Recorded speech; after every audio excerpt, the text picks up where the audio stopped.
একটা এলাকায় তৎকালীন সময়ে ইমাম মালিক রাহমাতুল্লাহ আলাইহির সময়ে একজন মহিলা মারা গিয়েছে। ওই মহিলার গোসলের জন্য পাড়া থেকে মহিলা এসেছে। মহিলা এসে ওই মহিলাকে গোসল করানোর জন্য বসে গিয়েছেন। ওই মহিলাকে গোসল করানোর সময় মহিলাটা সমস্ত কাপড় চোপড় আপাতত খুলে ওই মহিলাকে পেটের ভিতরে পেশাব, পেটের ভিতরে পায়খানা পোশাক আছে কিনা এই কারণে তাকে বসিয়ে পেটের ভিতরে চাপ দিয়েছে। মহিলাদের গোসল করানোর সময় পেটে চাপ দিতে হয়, পেটের ভিতরে যদি পায়খানা পোশাক থাকে যাতে বের হয়ে যায় না। এই মহিলা যখন চাপ দিয়েছে আর ওই মহিলার হাতটা যখন ওই মৃত মহিলার উরুর উপর লেগেছে, উরুর উপর লাগার সঙ্গে সঙ্গে ওই মহিলার হাতটা উরুর সঙ্গে লেগে গিয়েছে। ভালো করে বলেন, খেয়াল করে বোঝেন, মনোযোগ দিয়ে বোঝেন। মৃত ব্যক্তি মৃত মহিলাকে গোসল করাচ্ছে জীবিত মহিলা। এই গোসল করাইতে গিয়ে যে মহিলাটা গোসল করাচ্ছেন উনি গোসল করাইতে বসে ওই মহিলার উরুর উপরে হাত দিয়েছে আর মনে মনে একটি কথা চিন্তা করেছে। ওই মনে মনে কথাটা চিন্তা করার সঙ্গে সঙ্গে ওই মহিলার হাতটা ওই মুর্দার সঙ্গে লেগে গেছে, সেট হয়ে গিয়েছে। ওই হাতটা টানে আর আসে না, এমন ভাবে লেগে গিয়েছে মনে হচ্ছে তার সাথে একেবারে তার কনিষ্ঠ কাকা একেবারে সুপার গুলো আঠা দিয়ে লাগিয়ে দেওয়া হয়েছে। যে মহিলাটা গোসল করাচ্ছেন ওই মহিলাটা গোসল করাতে গিয়ে একটি মনের ভিতরে কুমতলব চলে এসেছে, একটি কথা ভেবে ফেলেছেন। আর তার হাত ওই মোটা ব্যক্তির উরুর উপরে লেগেছে, হাঁটুর উপরে লেগেছে। আর তার হাত ওখান থেকে সরে না, তার হাত ওখান থেকে আসে না। আরো যারা মহিলারা ছিল গোসল করাচ্ছিলেন সবাই তো খুব টেনশনে পড়ে গেলেন, চিন্তায় পড়ে গেলেন। মৃত্যু ব্যক্তির কাছ থেকে যদি হাত যদি না আসে কি করা যায়, কি ব্যবস্থা আছে? জানাজানি হয়ে গেল। ইমাম সাহেবের কাছে চলে গেলেন। ইমাম সাহেব বললেন যে মহিলার হাত আসে না, মৃত্যুর সাথে লেগে গেছে, তাহলে কি করা যায়? মৃত ব্যক্তির পুরো ওখান থেকে চামড়াটা কেটে দেন যাতে তার হাতটা চলে আসে। এইবার যার স্ত্রী মারা গেছে তার সামনে যখন এই প্রস্তাব দেওয়া হলো, সে বলে না, কখনো না। আমার স্ত্রী অনেক ভালো মানুষ ছিল, আমার স্ত্রী আজকে দুনিয়া থেকে বিদায় নিয়েছে, আমি আমার স্ত্রীকে কোন সময় ইন্তিকালের পরে আমি তার দেহে কোন প্রকার ত্রুটি হতে দেব না, আমি আমার স্ত্রীর ওখান থেকে আমি কাটতে দেব না। এইবার কি করা যায়? এইবার বললেন যে মহিলার হাতটা লেগে গিয়েছে, ওই মহিলার হাতটা ওখান থেকে কেটে দাও। এইবার যে মহিলার হাতটা লেগে গিয়েছে ওর স্বামী বলে না, আমার স্ত্রীর যদি হাত যদি কেটে দেওয়া হয় আমি ওই স্ত্রীকে নিয়ে আর আমি ঘর সংসার করতে পারবো না। তার হাত নাই, কাজকর্ম সে কিভাবে করবে? আমি ওই স্ত্রী নিয়ে আমি ঘর সংসার করতে পারবো না। এইরকম ভাবে চলে গেল। সেই সময়ে মদিনাতে আপনার প্রধান বিচারপতির দায়িত্ব পালন করছিলেন আপনার ইমাম মালিক রাহমাতুল্লাহ আলাইহি। কথাটা যেতে যেতে ইমাম মালিক রাহমাতুল্লাহ আলাইহির কাছে চলে গেলেন। সবাই বলে, হুজুর আপনি একটু এখানে আসেন, আপনি একটু মাসালা দেন।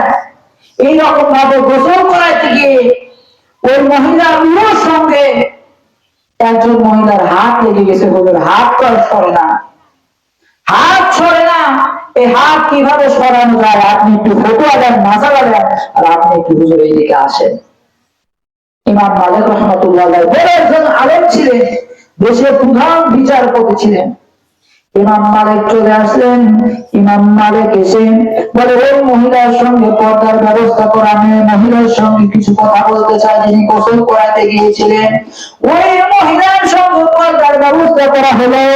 ইমাম মালিক বলে, মারে আপনার হাত কিভাবে এখানে আটকিয়ে গেল? আপনি একটু বলুন। যে মানুষটা মারা গিয়েছে তো মারা গিয়েছে, ও তার কোনো এখতিয়ার নাই আপনার হাতকে আটকিয়ে দেওয়ার মতো। ও না, আপনি আর কোনো শরম পেন না, লজ্জা পেন না, কি কাজ হয়েছে আপনি তো আমাকে খুলে বলুন। ওই মহিলা বলে, হুজুর আমি সত্যি করেই বলছি হুজুর, আমার সাথে তার সাথে আমার কিছু হয় নাই।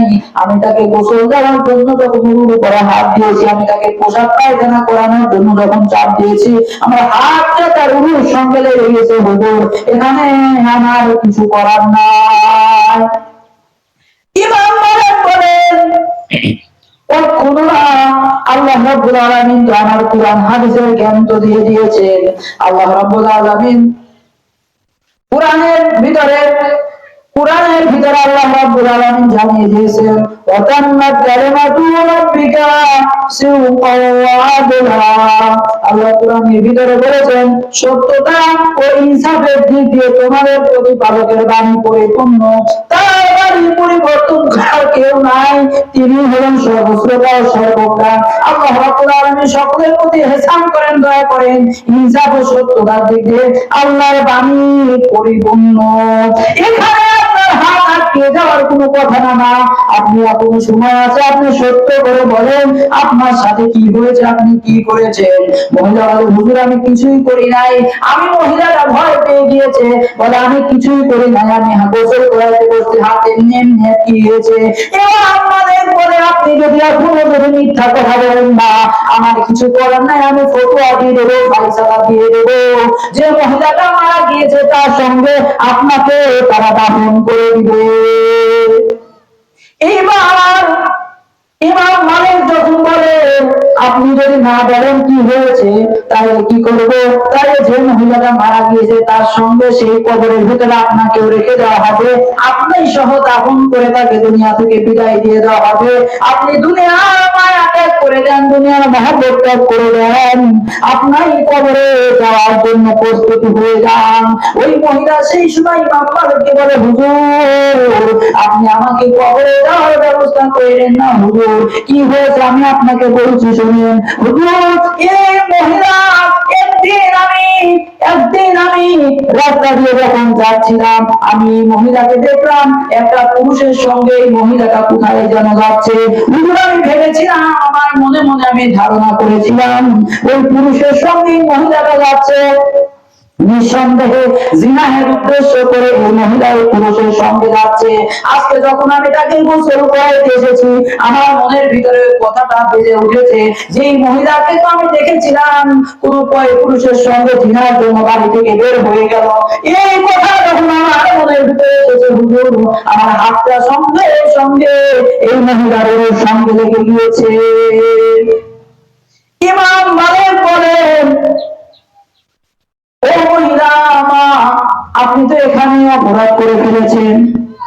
আল্লাহ রাব্বুল আলামিন কুরআনুল কারীমের ভিতরে বলেন, যদি কোনো ব্যক্তি পাপ বা ত্রুটি করে, তা যদি কোনো নির্দোষ ব্যক্তির উপরে চাপিয়ে দেয়, যে ব্যক্তিটা ওই গুনাহ করে নাই, ওই অপরাধ করে নাই, এমন একটা নির্দোষ মহিলার উপরে যদি কোনো গুনাহের অপবাদ দেয়, চাপিয়ে দেয়, তাহলে ওই মানুষটা সে তো জ্বলন্ত অপরাধ দিল এবং সুস্পষ্ট গুনার কাজ নিজের ঘাড়ের উপর চাপিয়ে নিল। ও মা, আপনি তো তাকে জিনা করতে দেখেন নাই, আপনি কোনো আলামত পান নাই। হয়তো এই মহিলাটা তার সন্তানের সাথেও তো যেতে পারে, এই মহিলাটা তার স্বামীর সাথেও তো যেতে পারে, এই মহিলাটার ভাইয়ের সাথেও তো যেতে পারে। আপনি কেন তাকে দেখে, আপনি না দেখে আপনি তাকে নিয়ে মন্তব্য করলেন? আপনি গুনার কাজে কেন সামিল হয়ে গেলেন? এই কারণে হাত আপনার আটকিয়ে গিয়েছে মা, এই হাত আপনার শুধরাবে না। আপনি কেন তাকে নিয়ে খারাপ মন্তব্য আপনি করে ফেলেছে? ওই মহিলা কান্দায় বলে, হুজুর আপনি আমাকে এখান থেকে বের হয়ে যাওয়ার উপায় বলে দেন, দুনিয়াতে যে শাস্তি এর জন্য আপনি আমাকে দিয়ে দেন। আমি ভুল করে ফেলেছি, গুনাহ করে ফেলেছি। ওই মহিলাটা এই কাজ করে নাই, আজকে আমি প্রমাণ পেলাম, কিন্তু এখান থেকে আপনি আমাকে বাঁচার উপায় করে দেন। আপনি যেখানে আমি যেন এখান থেকে বেঁচে যেতে পারি, আমার হাতটা যেন ছুটে যেতে পারে, আপনি সেই ফাইসালা দিয়ে দেন। ইমাম মালিক রাহমাতুল্লাহ আলাইহি ফতোয়া দিলেন, এই মহিলাটা যেহেতু একজন নির্দোষ নিরপরাধ মহিলার উপরে একটা জিনার অপবাদ চাপিয়ে দিয়েছে, ওই মহিলাকে তোমরা কি করো, 80টা বেত্রাঘাত করো, রেডি করো, জল্লাদ রেডি করো, মারার জন্য একটা মানুষকে নিয়ে আসো। এই মহিলার গায়ের উপরে 80টা বেত্রাঘাত করতে হবে। 80টা বেত্রাঘাত যদি দুনিয়াতে করা যায়, আল্লাহ রাব্বুল আলামিনের যে কোনো অপরাধের শাস্তি যদি দুনিয়াতে দিয়ে দেওয়া যায়, তাহলে আল্লাহ রাব্বুল আলামিন বলেন, কোরআন দিয়ে যদি কোনো বিচার দুনিয়াতে হয়ে যায়, ওই বিচারের জন্য আল্লাহর কাঠগড়ায় আর দাঁড়াইতে হবে না, ওই ব্যক্তিকে আল্লাহ ক্ষমা করে জান্নাতে দিয়ে দিবেন। সুবহানাল্লাহ বলেন। ওই মহিলাকে 80টা বেত্রাঘাত দেওয়ার জন্য জল্লাদকে ডাকা হলো। জল্লাদ চলে আসলেন। জল্লাদ চলে আসার পরে ওই মহিলাকে 80টা বেত্রাঘাত দিবে। 1 2 3 4 করতে বেত্রাঘাত দেয়, কিন্তু হাত যেরকম ভাবে লেগে আছে একই রকম ভাবে লেগে আছে, কোনো হেরফের হয় না। 80টা দেওয়ার একটা বেত্রাঘাত যখন বাকি, 79টা বেত্রাঘাত দেওয়ার বাকি, জল্লাদ হাঁপিয়ে পড়েছে, বলে হুজুর এত জোরে জোরে আঘাত করলাম, বেত্রাঘাত তো প্রায় শেষই হয়ে গেল, আর মাত্র একটা বেত মারা বাকি আছে, কিন্তু তার হাতের তো কোনো অবস্থান পরিবর্তন হয় না। আল্লাহ তাআলা তার হাতকে এখান থেকে উঠিয়ে দেবেন, তার হাতকে সুস্থ হয়ে যাবেন। ইমাম মালিক অনেক চিন্তা ভাবনা গবেষণা করে বললেন, আল্লাহ তাআলা দেখি আবার কোরআনে অন্য কোন জায়গায় এই শাস্তির ব্যাপারে অন্য কোন দিক নির্দেশনা দিয়েছে কিনা ইমাম মালিক খুঁজে পেলেন না। বলেন অবশ্যই কোরআন সত্য, কোরআনের কোনো ভুল নাই। যালিকাল কিতাবু লা রাইবা ফীহি, কোরআনের যে বিধানগুলো আছে অবশ্যই সত্য। হক এই বিধান মতো 80টি বেত্রাঘাতটাকে দিয়ে দেওয়া যায়, অবশ্যই আল্লাহ রাব্বুল আলামিন ফয়সালা দিয়ে দিবেন। এবার যখন 79টি বেত্রাঘাতের পরে জল্লাদ 80টি বেত্রাঘাত আরেকটা দিয়ে দিয়েছে, সঙ্গে সঙ্গে উড়ো থেকে ওই মহিলার হাতটা বেরিয়ে এসেছে। সুবহানাল্লাহ বলেন।